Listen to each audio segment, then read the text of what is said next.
C'est au centre de jeunes et loisirs de Dassazoumé que les producteurs agricoles de cette commune ont exprimé leur volonté de porter Patrice Talon au pouvoir en 2016. Ils ont fait savoir les raisons qui sous-tendent leur soutien à l'homme d'affaires au cours d'une assemblée générale. Avant autant de talons, quand il y a des incendies comme ça, des cas de perte de la production cotonnière, qui avait un système compensatoire qui permettait de donner quelque chose, de dédommager d'une certaine façon le paysan pour que cette année, ses efforts ne soient pas vains. Et qu'il estime que la façon dont M. Talon travaillait avec les producteurs, que ça leur permettait de se retrouver financièrement, de se retrouver au niveau de leur famille, au niveau de leurs affaires.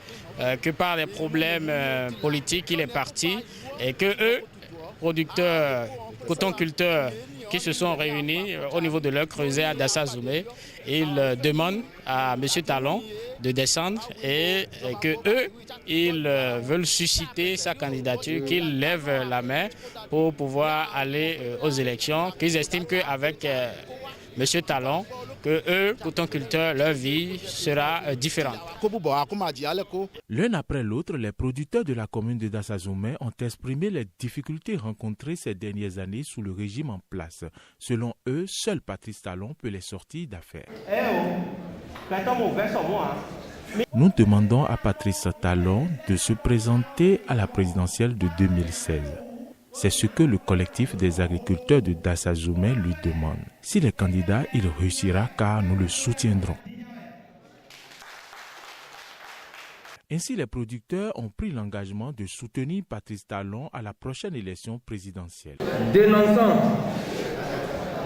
la contre-performance du dispositif d'encadrement actuel des producteurs des différentes branches d'activité basées sur le militantisme politique et le régionalisme.